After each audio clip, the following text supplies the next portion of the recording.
Now available in paperback and Kindle, Stop Simping in Cyberspace. Learn how to avoid predatory females like Instagram models and e-girls in their virtual con games with Stop Simping in Cyberspace. Get your copy of Stop Simping in Cyberspace in paperback and Kindle today. Last weekend, a youth football coach wound up losing his life during a game when the opposing team's coach allegedly shot and killed him. Now, in this incident, 43-year-old football coach Mike Hickman was allegedly shot to death by the opposing team's coach, 39-year-old Yaqub Talib, who is the brother of the ex-NFL star Aqib Talib. Now, in this incident, these two youth football teams were playing a game, and as the officials were making calls, your Talib allegedly got upset over the calls and got into an argument with Hickman, and allegedly as they were having this argument, things escalated and your Hickman and Talib got into a fight, and your Talib allegedly pulled a weapon and wound up shooting and killing Hickman. Now, your Talib fled the scene, but then later turned himself in to avoid making the situation worse. Now, the police are seeing this as an isolated incident, but when I take a critical examination of the tragic incident that took place on that football field, it fits the pattern and profile for beta males that I talk about in my book, The Man Crisis. And one of the problems that many of your beta males have is they really do not know how to navigate through their emotions. Now, when you're in a football game, and you have little kids, oftentimes the parents and the coaches sometimes take it very personally, and your beta male will take a game where things aren't going his way very personally, and what he will do, because he doesn't know how to navigate through his emotions, is he will start to react to the situation on the field. Now, the officials had made their calls as related to this game, and it looks like both men got upset and they started going into a back and forth, and this was because both coaches did not really know how to navigate through their emotions. Now, navigating through your emotions is something I learned from the late David Carroll, who talked about this extensively in his videos. And this means while you may have feelings about a situation, you do not act on those feelings. Yes, you are allowed to have feelings that maybe the officials didn't make the right call, but you don't act on those feelings because there are consequences for those actions. And this is something every boy has to learn at an early age. And sadly, this 39-year-old man didn't really think about the example of manhood he was presenting to those young men who he was coaching, because here you have a 39-year-old man who is supposed to be presenting an example of manhood during this game, and sadly he acted in an extremely impulsive manner, and that didn't present a positive example to those young boys on how a man goes out here and resolves conflict. That was the big problem with the two men who were coaches. They didn't present a good example to those young boys of how to resolve a conflict, and because they let their emotions get the better of them, they started arguing, then they started fighting, and then after they started fighting, your Talib allegedly pulled this firearm and wound up shooting Hickman and wound up taking his life. And taking his life over something as trivial as a football game is quite troubling when you consider that this is a coach. Again, a coach is supposed to present a positive example of manhood to his players, and he's supposed to show his players how to rise above personal conflicts, and he's supposed to present them an example of how to deal with conflict, because as an older man, he is supposed to be a role model to those young men and an example of how a man deals with problems. Unfortunately, this Talib didn't know how to go out here and conflict resolve, and what happened was he got emotional, and as he got emotional, he started to take things personal, and as he started to take things personal, he got into it with your Mike Hickman to the point where he wound up getting physical with his fists, and he also wound up then going out here and pulling a firearm on your Mike Hickman and allegedly winding up shooting him. Now, what I find troubling here about your Talib's behavior is that here you have a man who is supposed to be a head coach of this youth team, and he's bringing a loaded weapon to a youth football game. I found that to be quite troubling because there is no place for a loaded firearm on a sports field when you have young children there at this game. I mean, I found that to be quite troubling because no man wants to go out here and be carrying a firearm, whether or not you have the right to do so. I believe this was in the state of Texas where people have the right to conceal carry, but I wouldn't want to be bringing a firearm to a children's game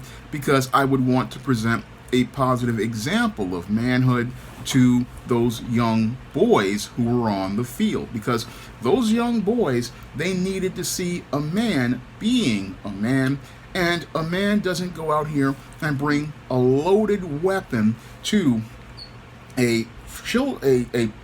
child's game. No, he wants to present that example of manhood so that his players can see that he is a consummate sportsman, he is a consummate professional, and he knows how to go out here and resolve conflict so that they can learn how to resolve conflicts by seeing his example of manhood. Because when you have a man out here and he sees things allegedly being unfair and he's arguing with another man, he is showing other young boys, okay, this is how you conflict resolve, and that runs counter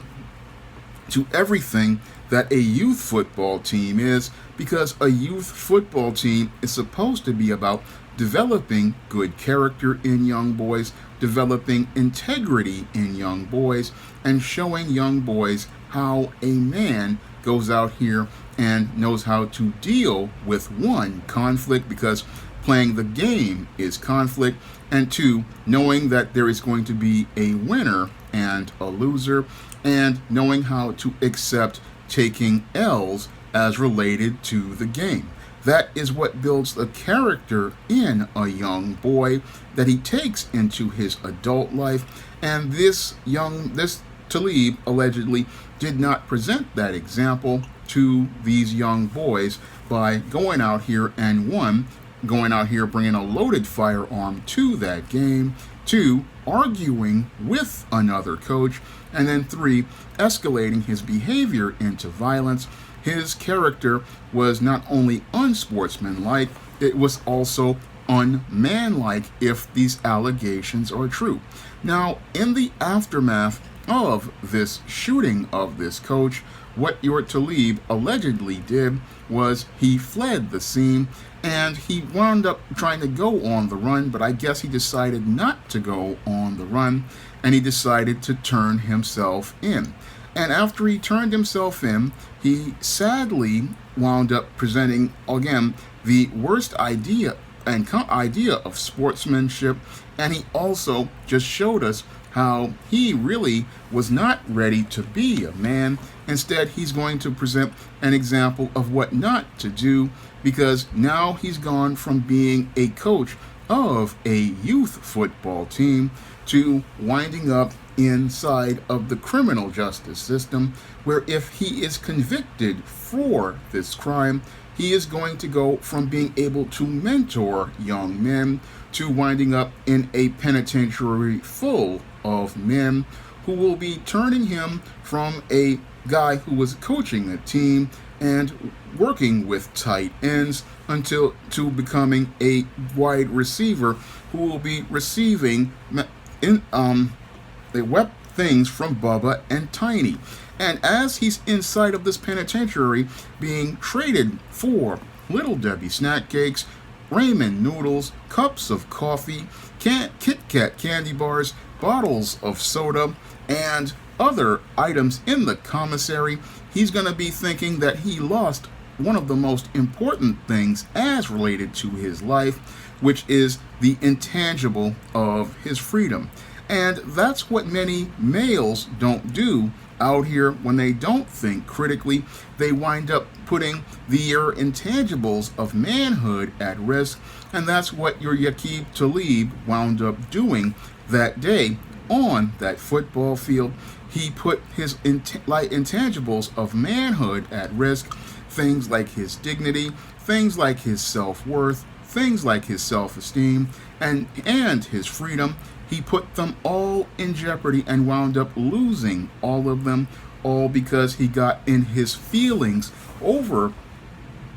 a youth football game that really didn't mean anything in the grand scheme of life. Because in the grand scheme of life, a football game is absolutely insignificant when you consider that there were more important things that mattered. I mean, it's just a game. There's going to be a winner and a loser, but the ultimate victory as related to these kind of games is the life lessons you would shape with these young men as you taught them things like integrity, as you taught them things like character. These intangibles were more important to teach, and they are the lessons that sadly flew over the head of Aqib Talib as they were out here playing this game. He didn't understand that a coach's job isn't about winning or losing a game. No, a coach's job is about developing integrity and character in young boys and teaching them how to go out here and work all the way through to finishing a game, work on developing skills like discipline and character, and learning how to gain the victory in life by accepting losses and then working to improve yourself. That is what a coach's job is to do, to help build a character inside of a young man so he can learn how to be a man who can know how to navigate the world with proper male life skills and male survival skills. Unfortunately, when you have a beta male inside of a place like a coach, he doesn't understand how to go out here and develop those critical skills, nor does he know how to teach his players how to go out here and think critically, or how to conflict resolve, or how to problem solve. Because that's what this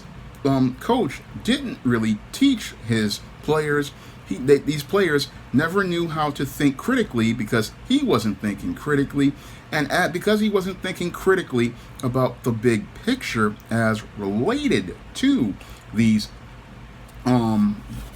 games, he didn't really think, hey, I need to understand that this is just a game and my freedom is worth more than this game, and I want to be out here, be able to work with these kids for the next couple of years, and I also want to present a role model to those kids so that they know that this is how a man solves a problem. But what did he show those kids? He showed them that you do what Pookie and Ray Ray do, and that's not a good example for young boys to learn at all. So when I look at this whole situation, it definitely fits right into the man crisis and shows us how the dysfunctional way we raise boys to men can even affect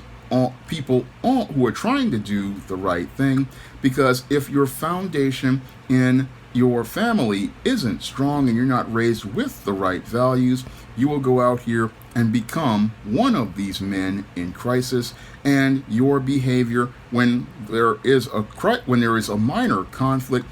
you will escalate it into a major situation where somebody winds up losing their life over something as trivial as a football game. And that's not something worth taking somebody's life over, because yes, you can have the feelings about an unfair call, But at the end of the day, it's just a football game, and a football game should not be worth anybody's life, and it definitely should not be worth the freedom of another man. But the beta male doesn't know that some things in life aren't worth fighting over, and he doesn't understand that that when you go out here and fight like this, especially in front of young children, what you're doing is making it where those children don't learn how to function in society. And again, it just shows us how deep the man crisis goes in this country, because we have over 100 million of these ticking time bombs all across the country, and it's not a matter of if they go off, it's a matter of when, and it's a matter of the damage that they do to people in society that impacts the world around us. Because when this coach wound up pulling that firearm he should not have had on this other coach, he wound up not only traumatizing all those kids on the field, he wound up teaching them a lesson about conflict resolution that they'll never forget. And what these kids are sadly going to learn is that it's okay to do harm to somebody else, because an adult who was in power went out here and thought it was okay to harm someone over a football game. And again, this is what happens when you have men in crisis leading other men. They lead them down a bad road, because these men have not had an example of manhood presented to them to know how to deal with these kinds of conflicts. Yes, I know that these football games can be very personal to some people, but they can't get so personal that you're going to wind up acting in a violent manner, and you're going to wind up destroying all of the work you're trying to do to help these young boys become better men. Because if they see the man who is supposed to be their example of manhood acting like a man in crisis, the message sent to them is that they can just stay on the road to being Pookie and Ray Ray, and that prevents us from having men out here who could learn how to be better men. And that sadly continues the man crisis in this country. And sadly, this incident shows me how there's just, again, and not only an increase in frequency in this violence, but how nuanced and insidious it can be. Because when you have 2 to 3 generations of men who never learned the proper male life skills, all we get are men in crisis all across this country. Now, if you want to learn more about the dysfunctional behavior of beta males and what causes them to behave this way, you can pick up my book, The Man Crisis, on Amazon.com, Barnes & Noble, the iBookstore, Walmart, Target, and Google Play in paperback, and you can also find it on digital platforms like Smashwords, Kindle, the iBookstore, Google Play, and Barnes & Noble's Nook. And if you want to see me make more men's issues videos like this, you can donate to my Patreon, my PayPal, or my Cash App by clicking the links in the description box. That's all I have to say for this video. You can comment, rate, and subscribe. Now available for the first time in paperback, Why 70% of Black Women Are Single. Learn all the reasons why so many black women can't find a husband and why 70% of black women are single. Get your copy of Why 70% of Black Women Are Single on Amazon.com today. Now available in paperback and Kindle Unlimited, The Man Crisis. Learn why so many men are struggling to find their way in an increasingly gynocentric world in The Man Crisis. Get your copy of The Man Crisis in paperback and Kindle Unlimited today.